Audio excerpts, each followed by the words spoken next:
오늘 뉴욕시의 코로나19 위험도 수준이 높음에서 보통 단계로 하향 조정됐습니다. 브로드웨이에서도 오는 7월부터는 마스크 착용 의무 조치를 선택 사항으로 바꾸기로 했습니다.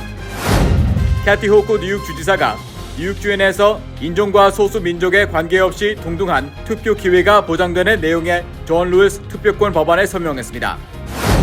저지쇼어 부근 타운 정부와 주민들이 여름마다 기승을 부리는 청소년들의 대규모 틱탁 팝업 파티에 골머리를 앓고 있습니다. 지난 주말에도 수십 명이 현장 체포됐습니다. 뉴저지에서도 첫 원숭이 두창 감염 의심 환자가 나왔습니다. 보건당국은 이 채취된 샘플에 대한 구체적인 조사에 착수했습니다.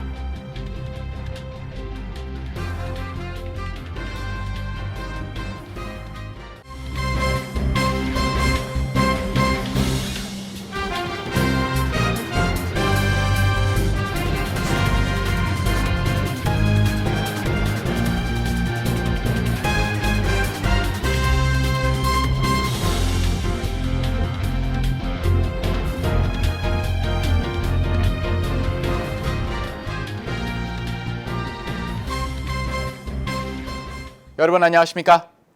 KBTV 뉴스9 이창원입니다. 코로나 바이러스 확산 중심지로 떠올랐던 뉴욕이 다시 팬데믹 이전의 모습을 되찾고 있습니다.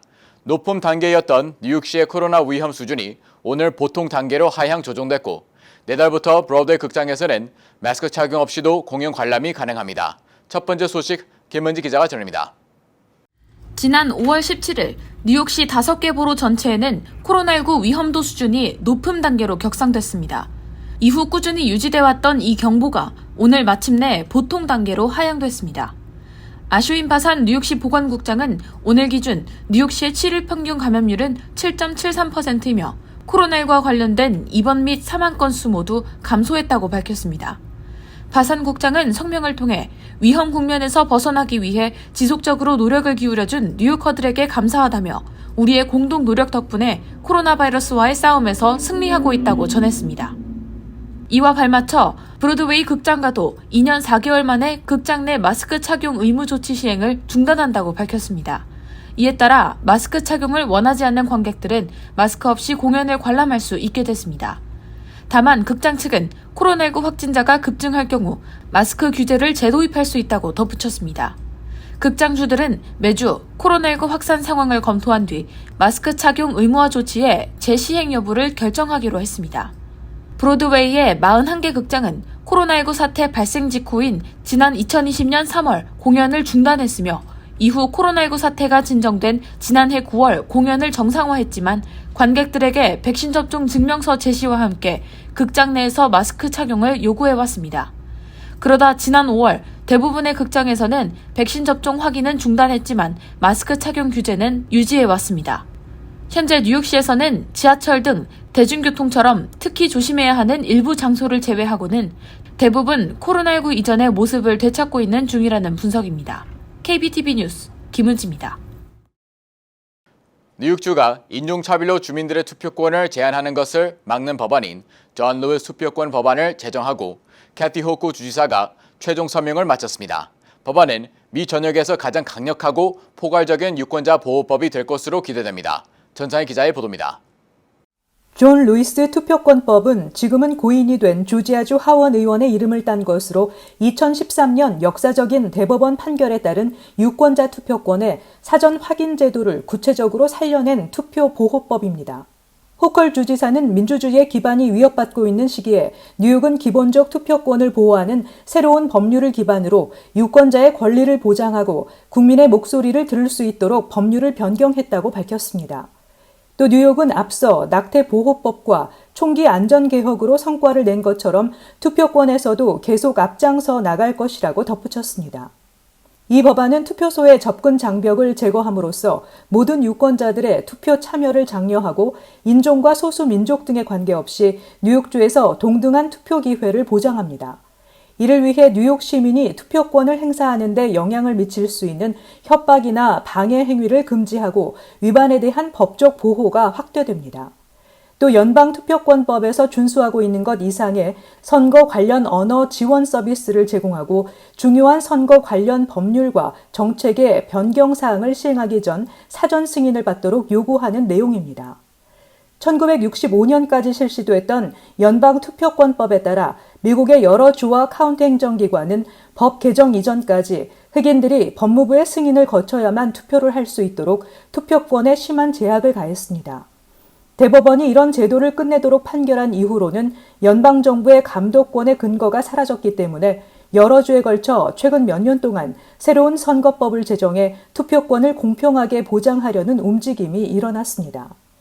캐시 호컬 뉴욕 주지사는 우리도 선거법을 모두 고쳐서 더 이상 소수자 주민들의 권리를 침해하는 일이 없도록 할 것이라고 밝히고 흑인 거주민이 많은 브루클린에서 법안 서명식을 거행했습니다. 시민단체인 법률방어재단의 아담 리오스 선임 정책위원은 이 같은 입법을 위해 여러 해 동안 노력해왔다고 전했습니다. 그는 흑인 차별을 인정한 짐 크로법 이후 특히 흑인과 유색 인종이 공공연하게 기습과 폭력을 당하고 있는 요즘 시기에 각 주의 주지사들이 모두 이런 보호법을 제정하거나 개선할 필요가 있다고 주장했습니다. KBTV 뉴스 전상입니다. 지난해 여름부터 뉴저지 주에서는 소셜미디어 틱톡을 통해 모인 수백여 명의 청소년들이 한밤중 해변가에서 광란의 파티를 벌이는 문제가 심각해지고 있습니다. 뉴저지주 경찰 당국은 지난 주말 저지쇼 부근에 모인 500여 명의 청소년들 중 최소 50명의 청소년이 구금되고 한 명의 20세 남성은 체포돼 혐의에 직면했다고 밝혔습니다. 자세한 소식 김은지 기자가 전합니다. 지난 토요일 저지쇼어에 비어있는 한 상업용 부지에는 최소 500명 이상의 청소년들이 난폭한 파티를 벌였습니다. 클럽을 방불케 하는 한밤중 큰 음악과 춤, 고함은 물론 미성년자들의 음주와 폭행, 흡연이 난무했습니다. 이 파티 주최자는 앞서 소셜미디어 틱톡을 통해 해당 파티를 홍보해왔습니다. 지역 경찰 당국은 이에 대해 경고를 부여했지만 파티는 결국 열렸고 타운 정부가 17세 미만에 대한 통금을 부여해 즉각 해산시키기에 돌입했습니다. 이 과정에서 닫혀있던 한 건물의 문을 강제로 열어 불법적으로 진입하려고 한 수십 명의 청소년들이 구금됐으며 이들에 대한 기소가 진행 중입니다. 강도 높은 혐의로 수배 중이었던 한 20대 남성도 현장에서 체포됐습니다. You may think you can come to this town and make epic social media videos and increase your followers online, but all you're going to go home with is an expensive souvenir violation ticket. 같은 날 유니언 비치에서도 틱톡 팝업 파티가 열렸습니다. 파티 주최자는 17세 학생이었으며 이 자리에서도 최소 15명의 파티 참석자들에 대한 소환장이 발부됐습니다. 당국은 청소년들 간 소셜미디어를 통한 파티 홍보가 들불처럼 번진다며 점점 더 많은 인구가 몰리며 나쁜 행동을 하는 연령은 점점 더 어려진다고 말했습니다. 또 팝업 파티는 무질서한 행동, 싸움, 음주 및 재산 피해와 동의어라고 지적했습니다. 뉴저지 패세이 카운티의 저지쇼어 타운 주민들은 날이 더워지면 몰려드는 청소년들 때문에 골머리를 앓고 있는데 지난 팬데믹 기간 동안 억압됐던 탓인지 지난해부터 문제가 심각해졌습니다. I see just wild kids. You know, they go from one street to the next because the police chase them off of one street, they move to the next street. But when you have 200, 300, and I'm not exaggerating, kids going up and down the street, obviously that's not a family feel of a beach. It's really escalated into a situation where it's getting out of hand. Wake up, get a hold of your kids. 인근 타운 정부들도 잇따라 17세 미만에 대한 통금 시간을 부여하고 나선 상황입니다. 롱브랜치 시장은 한 달 전 열린 틱톡 팝업 파티 주최자를 상대로 소송을 제기한 상태입니다. 당시 해당 파티에는 약 5천 명의 사람들이 모였고 경찰은 급히 저녁 9시 통금을 부여해 해산 조치 명령을 내렸으며 이 과정에서 15명이 체포됐습니다. 경찰차들과 근처 건물 일부가 파손되고 해당 지역의 비즈니스들은 거의 하루 동안 영업을 하지 못했습니다. 롱브랜치 시장은 이날 파티로 인해 2만 5천 달러의 혈세가 손해를 봤다고 전했습니다. KBTV 뉴스 김은지입니다. 지난 주말 북부 뉴저지에서 수집된 한 샘플에서 원숭이 두창으로 의심되는 바이러스가 검출됐습니다. 보건당국은 이 샘플에 대한 구체적인 조사에 들어갔다고 밝혔습니다. 자세한 소식 전상희 기자가 전합니다. 뉴저지주 보건국은 지난 주말 북부 뉴저지 지역에 수집된 한 샘플에서 원숭이 두창으로 의심되는 바이러스가 검출됐으며 이는 사람에게서 채집한 것으로 천연두나 우두, 원숭이 두창 바이러스군으로 분류되는 오소팍스 바이러스인 것으로 확인되면서 구체적인 조사에 들어갔습니다. 보건국은 원숭이 두창 바이러스에 감염된 것으로 의심되는 이 주민은 현재 집에서 격리 중이며 그 외 개인 신상 정보는 공개하지 않을 것이라고 밝혔습니다. 또 해당 감염자에 의한 잠재적인 전파 가능성을 고려해 접촉 추적도 시작했다고 전했습니다. 보건국은 현재 뉴저지 주민들이 원숭이 두창에 대해 크게 두려워할 필요는 없다며 전염이 확산될 가능성도 낮다고 공식적인 입장을 밝혔습니다. 현재 미 전역에서 원숭이 두창 확진 사례는 113건이고 이 중 뉴욕시에서만 지난주 기준 16건의 확진 사례가 보고됐습니다.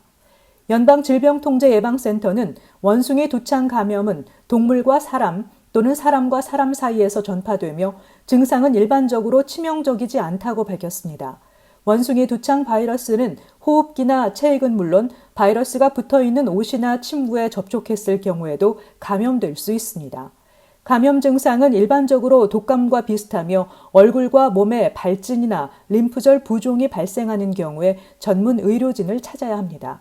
전문가들은 현재까지 원숭이 두창에 대한 치료약은 개발되지 않았지만 천연두 백신이나 일부 항바이러스제가 원숭이 두창 치료에 효과적일 수 있다고 밝혔습니다. KBTV 뉴스 전상입니다. 에릭 아담스 뉴욕시장은 코로나19 백신 접종을 거부해 해고됐던 수백 명의 전직 시 공무원에게 일자리를 되찾을 수 있는 기회를 제공한다고 밝혔습니다. 지난 주말 600여 명의 백신 미접종 전직 공무원들은 코로나19 백신을 접종받으면 재취업할 수 있다는 내용의 서한을 받았다고 전했습니다.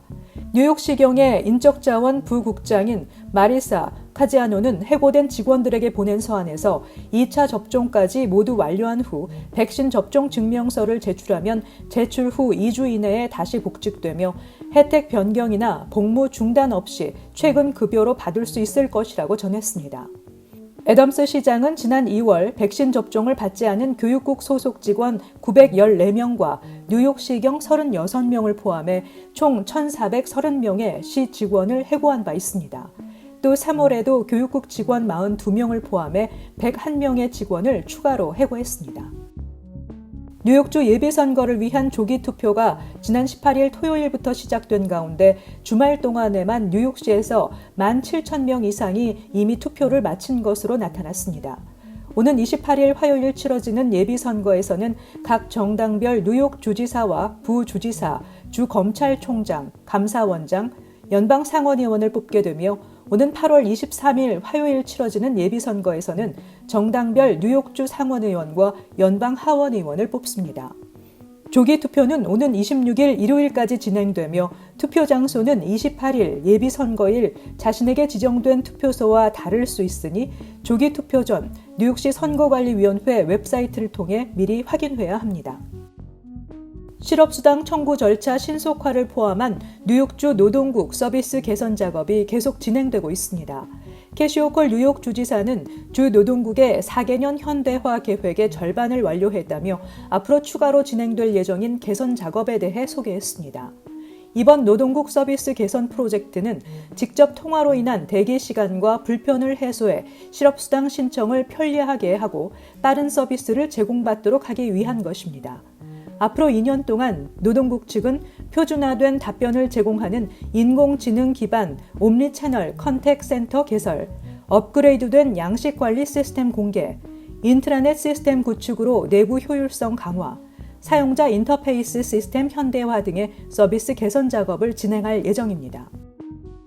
지난주 금요일 뉴저지 트랜짓 기관사들의 갑작스런 파업으로 주말까지 300여 편 이상의 열차 운행이 취소된 가운데 연방지방법원 측은 현 기관사 노조가 아직 파업에 참여하지 않은 기관사나 직원들에게 파업 동참을 요구하는 등의 집단 행동을 금지한다는 판결을 내리면서 노조 측에 제동을 걸고 나섰습니다. 뉴저지 트랜짓 측은 준틴스 휴무 급여 수준과 관련해 사측과 노조 측의 의견 차이가 좁혀지지 않은 상황에서 노조 측이 일방적으로 불법 파업을 강행했다며 연방지법에 추가 파업 금지 요청을 신청했었습니다. 이번 판결을 낸 크리스틴 오헤른 판사는 노조 측이 파업을 강행하는 과정에서 연방철도 노동법 준수 관련 법적 의무를 조합원들에게 알리는 노력이 없었고 결과적으로 해당 불법 집단 행위가 공익저해로 이어졌다고 판시했습니다. 잠시 후 커뮤니티 브리핑을 전합니다.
이어서 환율과 증시 전입니다.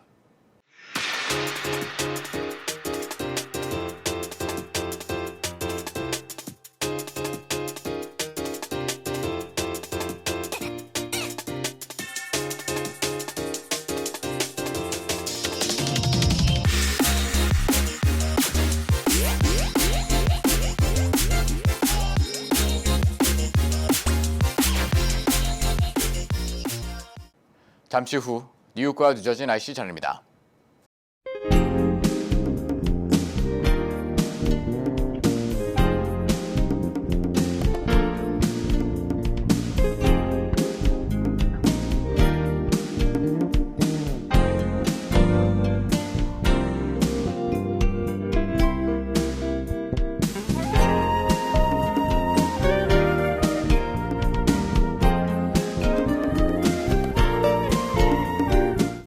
KBTV 뉴스9 마칩니다.